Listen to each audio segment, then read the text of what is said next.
2019 is destined to be a significant year in history. It could be the most consequential over the past 40 years since diplomatic relations between China and the United States were established in 1979. It could also witness a critical moment in the trade relationship between the world's two biggest economies when the 90 days of trade truce between the two sides expires in March. What awaits us in the near future? After 4 decades of ups and downs between the two, are we still heading to a generally upward direction?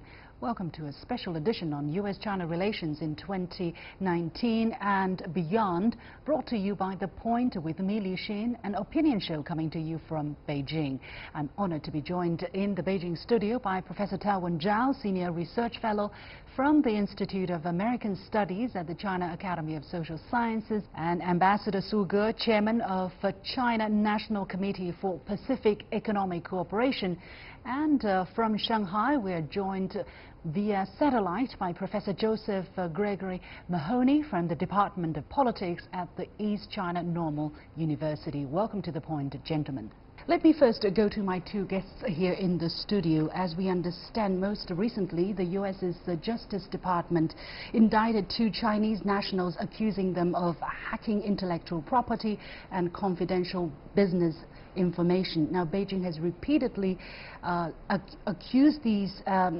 condemned these accusations as groundless and voiced China's determination to protect cybersecurity and to crack down on all forms of cyber attacks. How do you look at this issue at this particular moment? Is it rational to interpret it as a kind of U.S. pressure on China over trade negotiations in line with the recent Huawei arrest that we also witnessed? Professor Tao. Recently, I have attended a number of conferences to mark the 40th anniversary of the normalization of diplomatic relations between China and the United States. In the past 40 years, although we had frictions, we had ups and downs in bilateral relationship, but generally speaking, our relationship developed forward. And generally speaking, the common interests between the two countries were much larger than the differences. And both China and the United States benefited from that relationship tremendously. But in recent years, things are a little bit different, as you just mentioned, trade frictions or U.S. accusations of China's cyber attack, etc. Well, I think, the U.S. policy toward China is now going into a kind of substantial change, and Sino-American relations is entering a kind of a transformational period. That means that in the past 40 years, we generally speaking had constructive cooperation between China and the United States. But in the future, maybe there will be more frictions, more disputes, more competitions. Although we're still going to have a cooperation, and the two countries will have accommodation or compromise. But things will be a bit different. Yeah, so you are looking at these latest issues in light of this greater context of changing U.S. policy. Ambassador Su, your take, please.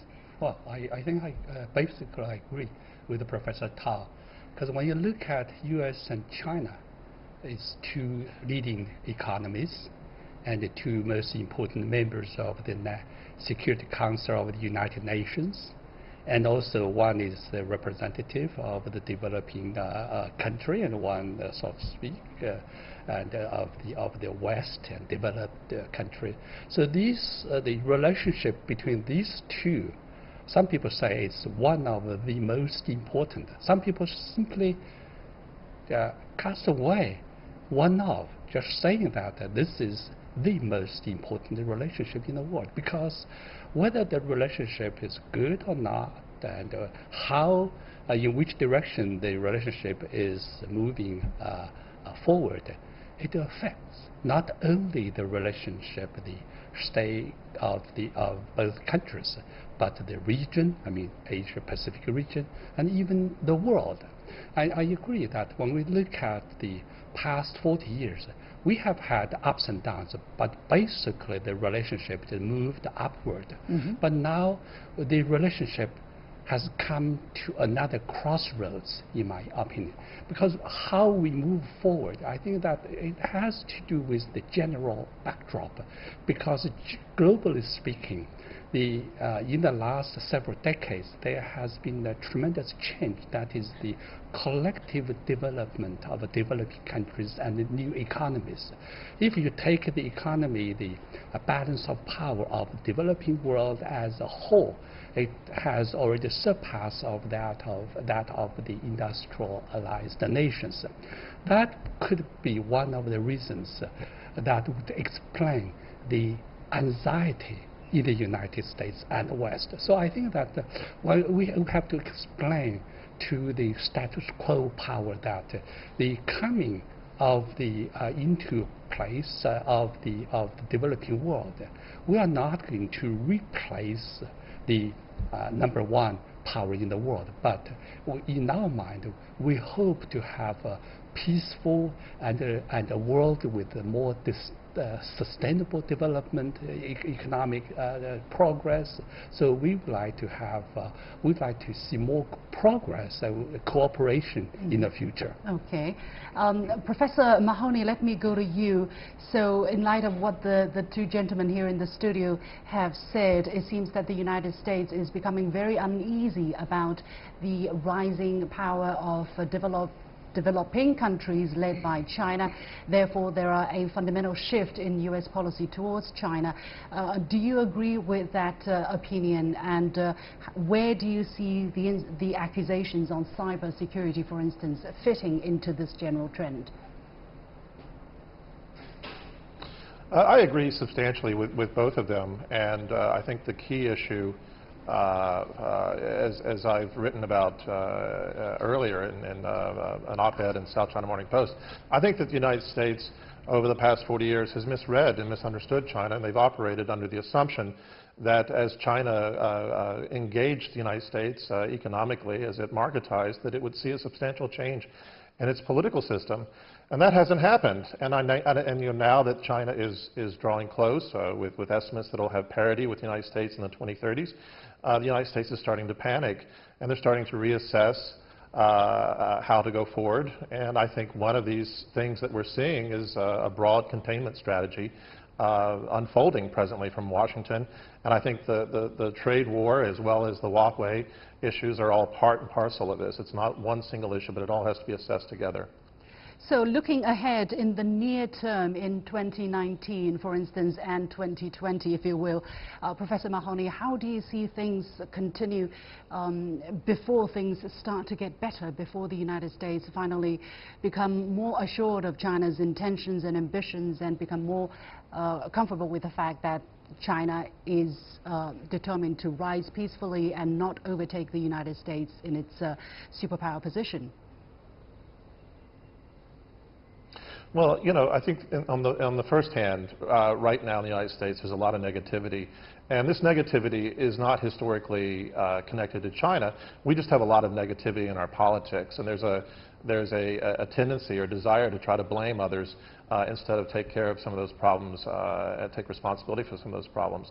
And I think increasingly, you know, China has become a convenient target for shifting disappointment in U.S. Political and economic development. And that's going to continue. I think Trump has very astutely tapped into that. And once the Democrats take control of the House in January, they will pressure him to continue that. I think it's really been the traditional Republican Party establishment that's pulled him back on China so far. So I expect things in the near term to get worse, leading up to and through his election, assuming that he gets that he stands for election, that he's not impeached, and I think that even whoever runs against Trump, they will also take a very strong stand against China. So I think we may be dealing with this for several years to come. Okay, Professor Tao and Ambassador Su, what are your takes on the same question, your prediction? Well, Professor Mahoney mentioned the U.S. negativities. I think one big negativity is American anxiety about China's rise. You know, after 40 years of development, the gap between China's national strength and the U.S. national strength is very much narrowed. In 2010, China's GDP has surpassed Japan's GDP and became the number 2 in the world. Starting from then, American anxiety is also rising. President Obama said in a State of the Union speech, said China's rise and the fast train is in China, etc. This is our generation's Sputnik moment. Sputnik moment in the United States is describing people's anxiety and people's surprise very much as in 1959. The Soviet Union launched the first Sputnik. Yeah. And in 2011, Obama repeated that again. So starting from then, Americans' anxiety about China's rise, about China's surpassing the United States, because many of the international institutions like the World Bank and etc. predict that in 10 or 20 or 30 years, China's GDP will surpass the United States and become number 1 in the world. Yeah. America just does not allow that. Yeah, but at the same time, as China is stepping up its effort to promote peace around the world, for instance, the United States policy is to retreat, to reduce its overseas peacekeeping missions, and also to put strings on its overseas aid programs. I do not know, under such circumstances, whether there can be any common interest that can be found to push these two nations together, Ambassador Su. Oh yes. For instance, I would think that we certainly can find a convergent point that would serve to be in the national interests of both. For instance, in the Asia-Pacific region, we need peace, stability in the region. Now take the North Korean nuclear issue, for example. United States does not want to see a nuclear region, and China, our policy is a three-pronged. Number one, denuclearization of the region, and number two, peace and prosperity and stability in the future, and how to realize this end through diplomatic and non-military means. So I think that for the regional stability, United States and China, we can find a convergent point. And in the world economic front, United States and China, the largest and the second largest economy. If the United States wants to, say, make America great again, it doesn't make very much sense that why you should antagonize yourself with the second largest economy. For China, I would say that China, we have the bicentennial plans to have a cooperative, non-confrontational relationship with between the United States and China serves Chinese interests. Absolutely. However, let's also look at it from the U.S. perspective. And Professor Mahoney, I wonder your perspective on what Ambassador Su just said, finding a common interest so that the two countries can converge in at least part of their activities. Do you think that is possible at this moment? If so, where can we find it? Is the DPRK nuclear issue big enough to hold these two countries together, at least to a certain extent? I don't think that issue is big enough, unfortunately. I think I agree with his point that the United States can face a lot of trouble if it has a deteriorating relationship with China, and certainly economically, both countries could harm the other substantially, and that I think both of them realize that. And I don't think even if things get much worse than they are now, I don't think they will deteriorate to some catastrophic scenario. But I think the big problem has sort of been mentioned in a sense, and that is right now the United States has a very narrow short-term view. And it's scrambling to sort things out. whereas China has a much longer-term view, and the United States hasn't really figured out how it should fit into that.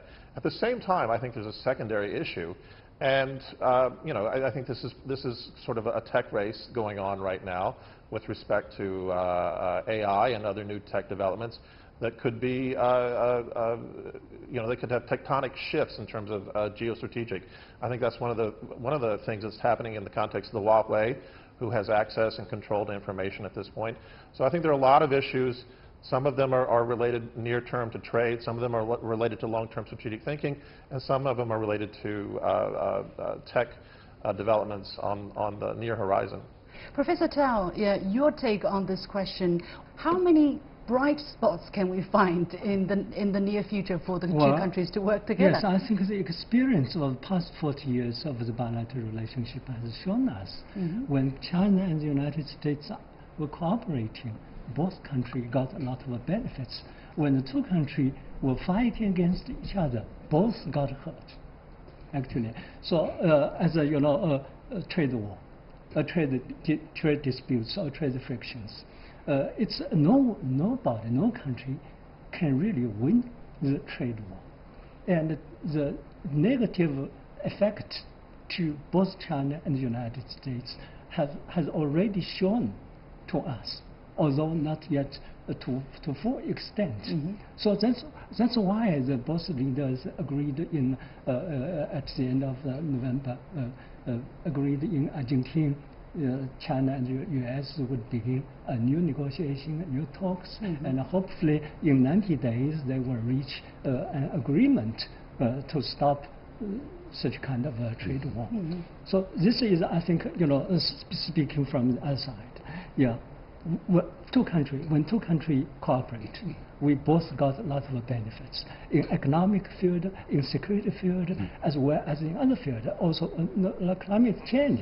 Although the federal government, Donald Trump, withdrew from the Paris Peace Agreement, but a lot of the states in the United States, like New York and California, especially the governor of California, Mr. Brown, he's still going ahead, you know, in this regard. Well, I understand your point, and I also believe in that. However, I don't know whether how many people in the United States, for instance, would continue to share that belief that so long as China and the United States cooperate and work together, both sides will gain, because they think that the degree of benefit we have enjoyed have not been so balanced, that China has benefited much more from this relationship than the United States. So, Professor Tao, how can you persuade some skeptics in the United States that it's not the case and we don't have to break the balance in order to re-establish a new one? This is a very good question. Actually, this has been a question in the United States for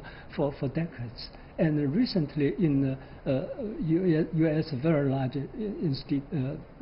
think tank like Brookings, there's a debate whether China and the United States still have a common ground. And at last, they got a kind of voting, actually 50 to 50. Wow. 50 attendants agree that there were convergence, there were common ground. 50 do not agree. So this is a big question today for the United States. Of course, you know, as I mentioned, I attended a few conferences. Some U.S. Academics said the present tension between China and the United States actually is a tension between Beijing and Washington, D.C. By Washington, D.C., he means within the Beltway. That is Washington's elites, academic and political elites, not the grassroots people. I met with a few of the people from California, especially from Los Angeles. The twin city, Los Angeles and Santa Barbara, accounts for 1/3 of the whole U.S.-China trade. And the people there actually welcome the China trade, China's investment very much. So both of you are experts on U.S.-China trade and relationship. So how can you persuade, because we have said that, you know, this relationship benefited both of us, how can you persuade the American skeptics and those grassroots that indeed continue to cooperate and more benefits will come because there is no other solution. Well, when we think of the development of the last 40 years and the size of U.S.-China cooperation, I think that everybody and people would have this correct understanding that U.S.-China trade is complementary to both sides. And then, for instance, soybeans produced by the United States. Just think of the China's 1.3 and more population, and that's complementary. And then we buy probably at least 1/3 of U.S. Boeing airplanes. But sometimes we tell our friends, hey, you cannot just let us, eat soybeans on American Boeing planes. Place more the saleable products on the list. I think when I was a diplomat like 10 years ago in the United States, and we following the direction of the ambassador and the domestic the leaders, we pushed through the selling of AP-1000. That's the kind of nuclear reactor for peaceful use of the nuclear it's under power. the W. Bush administration. Yeah, that is for the making of the cheap and clean electricity. Things like this. I'm not saying that hey, sell us another nuclear reactor, but just saying that put more products on the list. And in the future, I think that we need to build more on the things on the areas we can cooperate. And also another fact is that we need to control or manage our differences so that those things will not escalate into any situation which would affect the relationship in a bigger scale. Yeah, Professor Mahoney, your take on this question exactly. How do American people, especially those in the grassroots level, view the kind of benefits that the two sides have had over the past 40 years and whether that kind of mentality is likely to impact the U.S.'s policy towards China in the near term? Well, I think I think I agree with, if you go to certain areas, you go to California, you go to these areas that are basically beachheads for trade and exchange with China, you do find very popular embrace of China and wanting to continue those positive policies. But, you have to recall that Trump won an election without winning a majority of the American population. And the way that the Electoral College is configured at this time, the grassroots includes places where you have people who don't see that they've benefited so much from this relationship. And these are people who I don't think they've really been, I don't think it's really China's fault, but you see a working class in the United States that's seen a decline in real wages since 1980. Roughly the same time that we're talking about a 40-year reform and opening up. And for a long time, neither the Republicans nor the Democrats have taken care of these constituencies, and so now I think it's popular to blame the loss of jobs, the loss of opportunities, the rising power of China, the declining power of the United States relatively on China. So I don't think that that's going to change in the near term. I think it's going to be a very valuable political thing to exploit. Yeah. I understand your point. Is there anything, however, that the Chinese policymaker, for instance, or because we don't have any power over the U.S. administration at this moment, is there anything that can be done from either side to at least prevent the situation from getting too much worse, according to you? To be honest with you, I think that the best thing for China to do is not to worry too much about the United States. I don't think that a publicity campaign or trying to point out common ground or shared history, I don't think these things are going to really have an effect. I think if we look at Xi Jinping's speech a couple of days ago where he talked about keep a steady hand, move forward with reforms, I think China progressively getting its own house in order, it pushed through, it had this major party rectification over the last 5 years, it's now well positioned to go ahead with these economic reforms, do that, be more engaged globally, and let the United States deal with the facts as they fall. Mm-hmm. That's a very. I think that's one of the approaches that also have some market here in China. I want to turn to my two guests here in the studio. Professor Tao, what is your let's say suggestion, or drawing back the 40 years of experience that we've had? What can be done to prevent the situation from getting too bad? Yeah. Okay. Of course. First of all, I agree with Professor Mahoney. We should put our house in order. Yeah. To deal with our own problem, because we really have some problem in economic development. And for instance, the unemployment rate today this year is a little bit high than in the past. Yeah. In China? In China. Okay. In China. So it's a very important, for instance, for encourages, we say that 民营经济 is a private business. Private business to boost, because private business attracts a lot of new labor force, and about 90% of the new labor force will go to the private businesses. And recently we have done that. And also our financial sector is become stronger, but we need to support it. And also, for instance, we are now going into so-called deeper water of reform. Yeah, we will shorten our negative list, not just for foreign business, but also for our own business, for private businesses. So I think the first of all is to put our house in order. That's the important. The most important thing. Ambassador Su. I think that we are in a changing world, and everybody has to face the changes. I agree with Professor Tao and our professor and our friend in Shanghai that domestic politics is the basis, and foreign policy is an extension of domestic politics and economics and so on. So when China decides, as President Xi Jinping said, that when we decide to open the gates, and the gate will never be closed, it will be opened much wider. So that would serve as a basis and for conducting the relationship of China's relationship with the world. That being said, I think that for the United States as a friend, and I would like also have a word, that is how to look at China in the newly published National Security Report. China and Russia and North Korea and Iran, the four have been listed as elements which present some kind of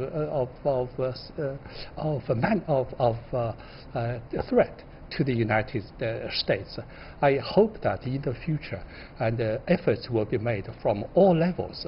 From top levels, there would be more contact between the top leaders, like what President Xi Jinping and President Trump have been doing, and then scholars, and then the people-to-people contact, and business. I hope that we'll have more cooperation in the future, because that's the only way for the correct way for the future. Don't make an enemy out of it. Non-enemy, yes, as some say. Okay, we're going to leave it there. Many thanks to my three guests, Professor Tao Wenzhao, Senior Research Fellow from the Institute of American Studies at the China Academy of Social Sciences, Ambassador Su Ge, Chairman of the China National Committee for Pacific Economic Cooperation, and Professor Josef Gregory Mahoney from the Department of Politics at the East China Normal University. And with that, we come to the end of this special edition of The Point with me, Liu Xin. As always, you can follow me on Facebook and Twitter using the handle The Point with LX. Download the application called CGTN to watch the show on your mobile devices, or go to YouTube and look for CGTN The Point. Thanks for watching. You've got The Point.